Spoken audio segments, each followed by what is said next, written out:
Fellow Toastmasters and guests, excellence. Some excel because they are destined to. Most excel because they are determined to. Attitude. A positive attitude causes a chain reaction of positive thoughts, events, and outcomes. It is a catalyst, a spark that creates extraordinary results. Persistence.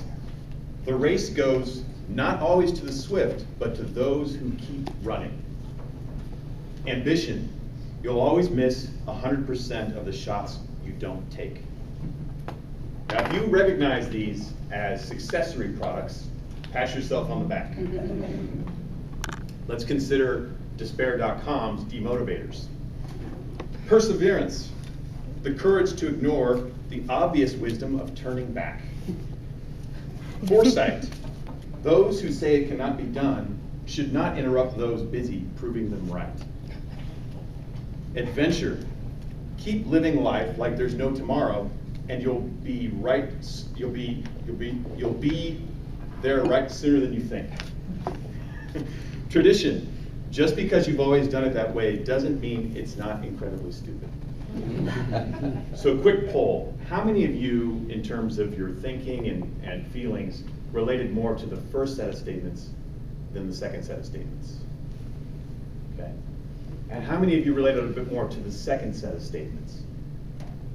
Cynics, please. Okay.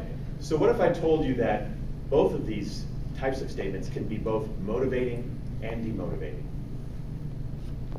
It kind of depends on who you are and what your disposition is. But either of these can actually serve in either capacity. So let's explore that a little bit more. There's actually, to make it simple, two types of people. There are strategic optimists, which we'll go ahead and put you guys in the camp of strategic optimists, and pessimistic, defensive pessimists. We'll put you guys into that category, or that camp. Now, if you're a strategic optimist, you thrive on confidence and lack of anxiety. You want to perform, and you will perform when given the chance to sort of visualize your success. If you're a defensive pessimist, however, your approach is a little bit different. You thrive on anxiety. You actually get undermined by confidence.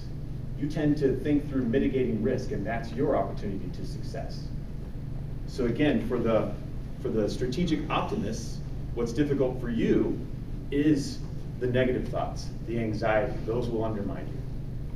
Defensive pessimists, you live and thrive on it. It works really well for you. Now, I happen to have come up with this concept, or I didn't come up with this concept. I happen to be introduced to this concept because I married a pessimistic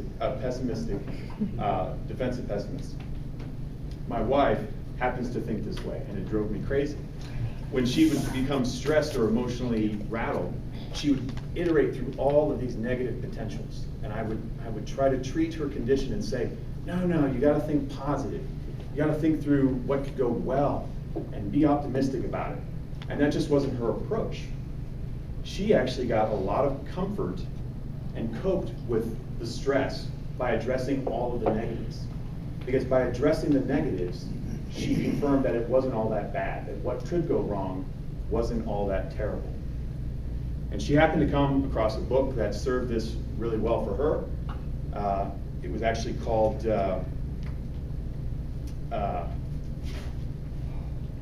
The Antidote, Self-Help for People That Can't Stand Positive Thinking. And the approach was right up her alley because the self-help stuff just did not work for her at all. So let me give you an example. Let's say you have a friend that's in danger of losing their job. They're worried, they're nervous about it, and they come to you for comfort. There's several ways to approach this. You can give them reassurance. You can say, oh, don't worry about it, there's no way, you're not gonna lose your job, it's fine, you're too important. Don't worry about it, don't stress about it. That reassurance, however, is a double-edged sword. You've comforted them, but you've also given value to the opportunity that it could be negative, and that the negative is actually too scary to think about and too catastrophic. An alternative approach would be to say, yeah, you may lose your job, but what is that going to mean? What are the opportunities? What are the things that can happen as a result of that? How bad is that? Are you going to make it through okay? And maybe by discussing those negatives, they prep their resume. They actually move into action and do something to prepare for the situation. And you have a positive outcome from it. So both of them are things that we might consider and might actually approach the situation like. And therapists manage confronting fears in a very similar fashion. So if you have a fear of embarrassment, one way to solve it or to confront it is to just put yourself in an embarrassing situation. Force it. How bad does it actually get? If you have a fear of public speaking, you should just jump right in and fail. How bad could it possibly be? You might shake uncontrollably, you might forget your speech and forget what you're trying to say, but honestly, how bad is it? It's not that bad. So dealing with the reality is a better approach than being optimistically blind about it. I actually had considered wetting myself in this speech just to prove a point. I opted not to because I have to go to work after this. But back to the book. There's a lot of negative things that come out of the cult of positivity. And those negative things actually give birth to our fears. So fear is born out of the fact that we believe that it shouldn't exist.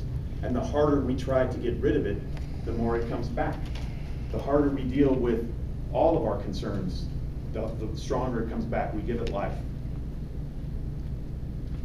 Attempting to eliminate this negativity is precisely what makes us miserable. So there's actually a quote from Alan Watt, who wrote The Wisdom of Insecurity. And the quote is, "Insecurity is the result of trying to be secure." So it's kind of interesting to think on and ponder for a bit.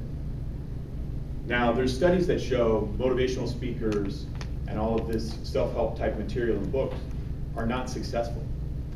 In the publishing industry, there's an 18-month rule that they live by. And the 18-month rule states that the person most likely to buy a self-help book in 18 months is a person who just bought a self-help book 18 months previously that didn't work. So I have a marketing concept. Hear me out on this. I'm going to create a problem that doesn't exist. I'm going to convince people that they're not good enough, that there's something that they can achieve that is not possible. I'm going to give them a mountain to climb that's going to be impossible. Then I'm going to sell them a salve to treat the symptoms of this condition I've created. And they're going to eat it up. But it's not actually going to solve the underlying condition. So what are they going to do? They're going to come back for more. And this self-perpetuating business is going to go on forever. Man, I wish I'd come up with that. I didn't though. So the point here is not to mock self-help material. That's not the case. If self-help material is working for you, go with it. Great. Please, just keep moving forward with it if it's working for you. The point is, though, if it's not working for you, now's probably a time to stop, pause, and reevaluate whether or not there's alternatives. And the alternatives may be a little bit more along the lines of negativity and realism. You really want to think critically about these things. And I think something that came up within this meeting also is the point of paying attention to reality and thinking about the timeliness of our lives. So a lot of people might say, look, you want to be optimistic about your life and how long you're going to live, but that avoidance means that you don't think about your own mortality and the mortality of the people around you. But when you actually engage these thoughts, when you confront them, when you deal with them, it gives you a greater appreciation of life and lets you really act on it in some way. So that blind optimism has a lot of negativity to it that you can actually correct with negative thoughts. So a quote from Steve Jobs that actually was relevant. Remembering that you are going to die is the best way that I know to avoid the trap of thinking you have something to lose. So I think that's really important, and it's important to confront these thoughts. So I just want to leave you guys with that. Consider alternatives to self-help. Welcome to the cult of negativity. Successories are optional.